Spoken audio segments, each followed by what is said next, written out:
नमस्कार साथियों, स्वागत है आप सभी का अपने YouTube चैनल साइंस मस्ती पर। तो आइए आज फिर से पुनः हम लोग साइंस का कुछ क्वेश्चन लेकर के आ गए हैं जो किसी भी एग्जाम में बहुत ज्यादा इम्पोर्टेंट है। तो चलिए आज के इस वीडियो में शुरू करते हैं। आइए सबसे पहला क्वेश्चन है हमारा, इलेक्ट्रॉन की खोज किसने की थी? तो इलेक्ट्रॉन का खोज जो है जे थॉमसन ने किया था। कौन किया था? जे थॉमसन ने। देखिए अगर आपको याद न रहे तो आपको याद रखना है ईंट पर नाच। क्या याद रखना है? ईंट पर नाच। अब कहिएगा ये ईंट पर नाच क्या है, तो ई से याद रखिएगा इलेक्ट्रॉन। ई से क्या होता है? इलेक्ट्रॉन होता है। और टो का इंग्लिश टी होता है, तो टी से याद रखिएगा थॉमसन। कौन याद रखिएगा? थॉमसन। तो इलेक्ट्रॉन का खोज जो क्या था जे थॉमसन ने किया था। अब देखिए पर से क्या याद रखना है, तो प से याद रखिएगा प्रोटॉन। क्या याद रखिएगा? प्रोटॉन। और र से इसका खोज किया था रदरफोर्ड। कौन किया था? रदरफोर्ड किया था। अब देखिए न से क्या है, तो न से है न्यूट्रॉन। क्या है? न्यूट्रॉन। और न्यूट्रॉन का जो खोज किया था च से क्या था? चैडविक। तो आशा करते हैं आपको याद हो गया होगा 3 प्रश्न। तो याद क्या रखना है? ईंट पर नाच। तो ई से क्या हो गया? इलेक्ट्रॉन हो गया। और ट से क्या होता है, तो ये याद रखना है थॉमसन, यानी इलेक्ट्रॉन का खोज जे थॉमसन।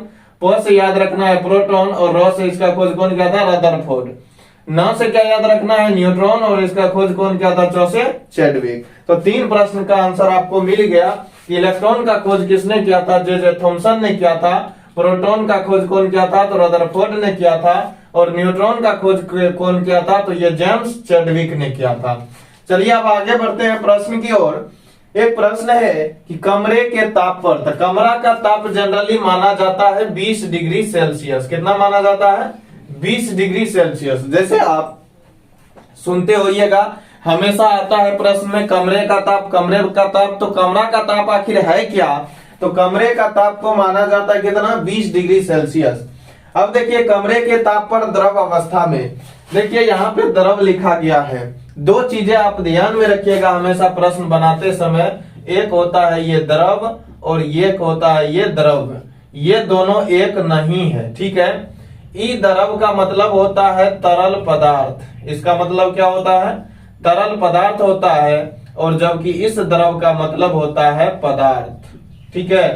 तो अब देखिए ये द्रव में हम उसको रखेंगे जिसमें बहाव की प्रवृत्ति होता है, परंतु इसमें सब आ जाएगा क्योंकि ये द्रव मतलब क्या हो गया? पदार्थ। तो पदार्थ में ठोस, द्रव, गैस, प्लाज्मा सब आ जाता है। तो ये द्रव और ये द्रव है, दोनों एक नहीं है। आशा करते हैं आपको समझ में आया होगा दोनों में अंतर। अब देखिए कमरे के ताप पर द्रव अवस्था में पाया जाने वाला अधातु। आप देखिए एग्जाम में जाते हैं तो इसी प्रकार से गलती करते रहते हैं। आप रट के जाते हैं कमरे के ताप पर, जैसे ही देखते हैं द्रव अवस्था में मार देते हैं पारा, और वहीं पे हो जाता है आपका क्वेश्चन गलत। और यहाँ आप आकर के कहते हैं बनाए तो हम इतना सही थे लेकिन मेरा रिजल्ट नहीं हुआ।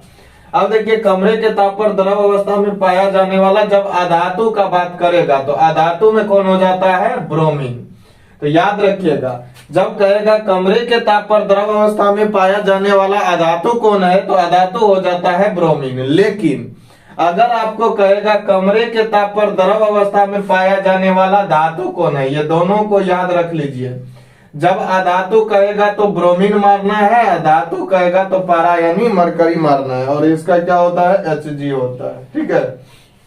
अब देखिए तो कमरे के ताप पर अगर कहे द्रव अवस्था में पाया जाने वाला धातु कौन है, तो पारा है। कौन है? पारा यानी मरकरी कहते हैं।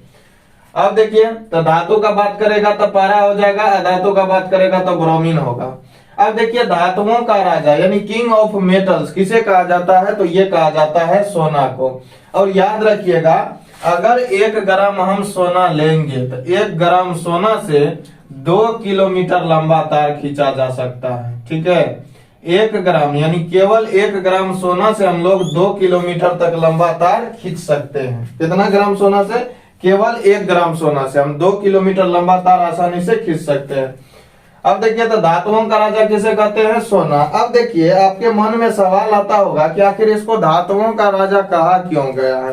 तो आगे हम इसका डिस्कशन करने वाले हैं यहाँ पे आघातवर्धनीय और तन्य में। तो पहले अगला क्वेश्चन देखिए सबसे अधिक सुचालक धातु, तो आप पढ़े होइएगा धातु दो गो, एगो होता है सुचालक, एगो होता है कुचालक, एगो होता है अर्धचालक।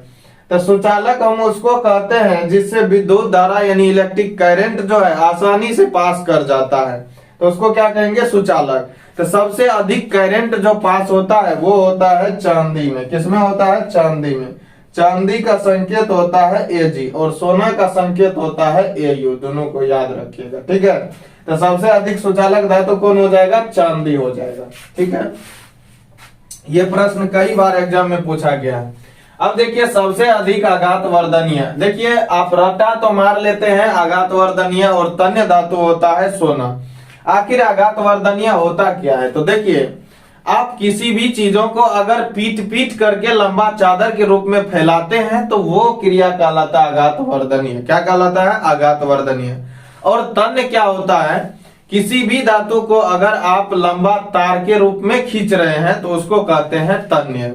तो सबसे अधिक आघात वर्धनीय धातु जो होता है वो कौन होता है? तो वो होता है हमारा सोना। और सबसे तन्य धातु, आघात वर्धनीय के साथ अगर तन्य भी कहे तो तन्य मतलब लंबा तार जिसका खींचा जा सकता है, तो वो भी होता है सोना। और इसी गुण के कारण इसे कहते हैं धातुओं का राजा। क्या कहते हैं? धातुओं का राजा। अब देखिए शुद्ध सोना होता है कितना कैरेट? तो शुद्ध सोना होता है 24 कैरेट का। कितना कैरेट का होता है? 24 कैरेट का। लेकिन याद रखिएगा 24 कैरेट से कोई भी आभूषण हम लोग नहीं बना सकते हैं। उसमें उसके हार्डपन के लिए, करापन के लिए क्या देना पड़ेगा? ये होता है मुलायम। अगर 24 कैरेट का सोना का बात करें तो ये मुलायम होता है, इससे कोई भी आभूषण हम लोग नहीं बना सकते। आभूषण समझते हैं ना, मतलब जेवर सब नहीं बना सकते। अब देखिए तो 24 कैरेट का नहीं बना सकते तो बनेगा कितना? तो 22 कैरेट का बनेगा। तो अब 22 कैरेट का बनता है और इसमें 2 कैरेट मिलाया जाता है तांबा। क्या मिलाया जाता है? तांबा मिलाया जाता है, ठीक है। तो 22 कैरेट सोना और 2 कैरेट तांबा, तब ये बनता है आभूषण, ठीक है। तो कोई भी आभूषण बनाने के लिए 24 कैरेट सोना का प्रयोग नहीं होता, ये याद रखिएगा। भले ही आभूषण वाले सोनार सब लगा देता है ये हमारे यहाँ शुद्ध सोना 24 कैरेट से बना आभूषण मिलता है, तो याद रखिएगा 24 कैरेट से कोई भी आभूषण बनता ही नहीं है। चलिए आगे देखिए, अगला प्रश्न है आपका, कौन सा अधातु विद्युत का सुचालक होता है? तो याद रखिएगा धातु विद्युत का सुचालक होता है, अधातु विद्युत का कुचालक होता है। यानी अधातु से विद्युत यानी इलेक्ट्रिक करंट पास ही नहीं होता है। जैसे अगर हम बात करें ऑक्सीजन का, ऑक्सीजन एक अधातु है। ऑक्सीजन क्या है? अधातु है।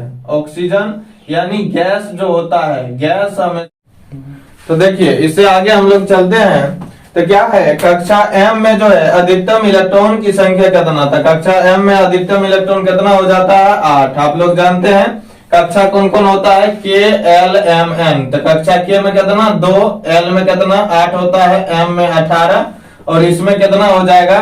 तो देखिए इसका भी निकाल लीजिए, 2 गुना 4 का स्क्वायर, तो 4 चौके 16 दुना कितना हो जाता है? 32। तो ये हो जाएगा 32। यानी K में 2 इलेक्ट्रॉन अधिकतम रह सकता है, L में 8, M में 18 और N में 32, ठीक है। अगला देखिए, कौन सा तत्व ऐसा है जिनमें न्यूट्रॉन नहीं पाया जाता है?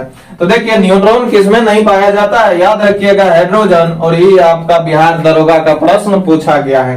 अब देखिए न्यूट्रॉन की संख्या निकालते कैसे हैं? तो आपका जो परमाणु संख्या है उसको परमाणु भार में से घटा देना है।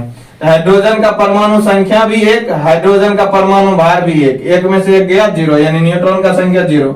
उसी तरह हम ले लेते हैं सोडियम को। अब देखिए सोडियम का परमाणु संख्या 11 और परमाणु भार होता है 23। अगर इसमें न्यूट्रॉन की संख्या निकाले तो 23 में से 11 को घटा दीजिए, ये हो जाएगा आपका 12। तो इस प्रकार से निकालते हैं न्यूट्रॉन की संख्या। अगला देखिए, अगला प्रश्न है, हाइड्रोजन के कितने समस्थानिक होते हैं? बिहार पुलिस का पूछा गया प्रश्न है। हाइड्रोजन के कितने समस्थानिक होते हैं? तो हाइड्रोजन के समस्थानिक होते हैं 3। इसको इस प्रकार से लिखते हैं 1H1, 1H2 और 1H3। अब देखिए तो ये हो गया, कौन कौन समस्थानिक होता है? तो प्रोटियम होता है, ड्यूटेरियम होता है और ट्राइटियम होता है, ठीक है। तो हाइड्रोजन का कितना समस्थानिक होता है? 3 होता है। अब देखिए आगे देखते हैं हम लोग, सबसे पहले यहाँ पे आप समस्थानिक का बात जान लीजिए। समस्थानिक किसको कहते हैं? समस्थानिक, इसके नाम से भी पता चलता है। सम का मतलब होता है बराबर, स्थान तो आप समझवे करते हैं, यानी होता है जगह। ठीक है, तो देखिए बिजली कट गया है, जिसके कारण से थोड़ा सा परेशानी हो रहा है। वो गेट को खोल दोस्तों। ठीक है, आशा करते हैं अब आपको दिखाई दे रहा होगा। तो देखिए आगे जो है, हाइड्रोजन के कितने समस्थानिक होते हैं? तो हाइड्रोजन के समस्थानिक होते हैं 3, प्रोटियम, ड्यूटेरियम और ट्राइटियम। तो समस्थानिक, सम मतलब बराबर, स्थान मतलब जगह वाले। तो देखिए ये भी 1 के नंबर पे हाइड्रोजन, ये भी हाइड्रोजन 1 के नंबर पे होता है, लेकिन इसका समस्थानिक माने इसका क्या बदला हुआ रहेगा? परमाणु का भार बदला हुआ रहेगा, लेकिन इसका स्थान यानी परमाणु संख्या एक ही रहेगा, तो उसको कहेंगे समस्थानिक। तो समस्थानिक हाइड्रोजन का याद रखिएगा 3, कई बार कई एग्जाम में पूछा गया है। अब देखिए अस्थायी मूलकण कितने होते हैं? तो किसी भी परमाणु में अस्थायी मूलकण की संख्या 3 होता है।